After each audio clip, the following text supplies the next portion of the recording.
Design করতে হয়। সেজন্য আপনাকে যা করতে হবে, প্রথমে আপনাকে নোটপ্যাড প্লাস প্লাসটা ওপেন করতে হবে। যদি না থাকে তাহলে আপনারা গুগলে গিয়ে সার্চ করেন এবং নোটপ্যাড প্লাস প্লাসটা ডাউনলোড করে ফেলেন। এখানে আমার নোটপ্যাড প্লাস প্লাসটা ওপেন করলাম আমি। ওপেন করে এখানে ফাইলে যাবেন, তারপর নিউতে গিয়ে ক্লিক করবেন, একটা নিউ পেজ ওপেন হবে। এখানে আপনারা লিখবেন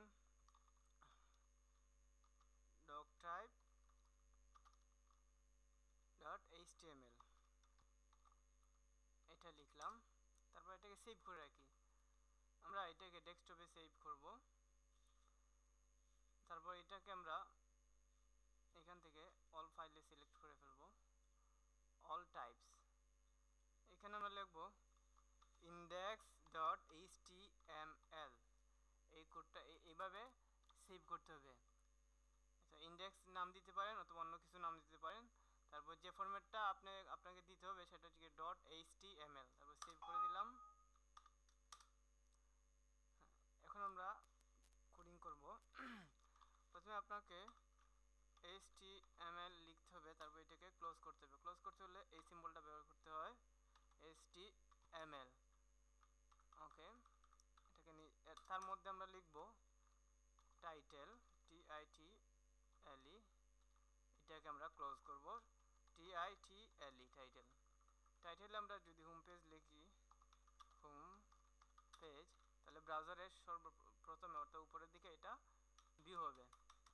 এখন তারপর আমরা লিখব হেড, হেড, হেড শেষ। তারপর লিখব আমরা বডি,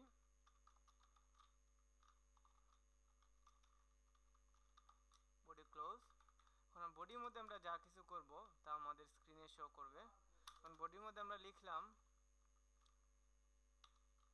H1, এখানে লিখলাম this is my first tutorial. এটাকে যদি আমরা ক্লোজ করি এবং সেভ করি, করার পর আপনাকে যা করতে হবে, যেই ফোল্ডারে বা যে জায়গায় আপনি ইন্ডেক্স ফাইলটা সেভ করেছেন ওই জায়গায় গিয়ে ওইটাকে ডাবল ক্লিক করে ওপেন করতে হবে। আমার ফায়ারফক্স দিয়ে ওপেন হচ্ছে।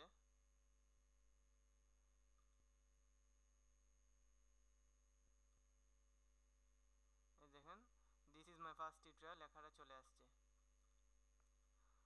আপাতত আজকে এই পর্যন্তই। আমি পরবর্তীতে দেখাবো কিভাবে এই হেডের মধ্যে CSS কে লিঙ্ক আপ করতে হয়।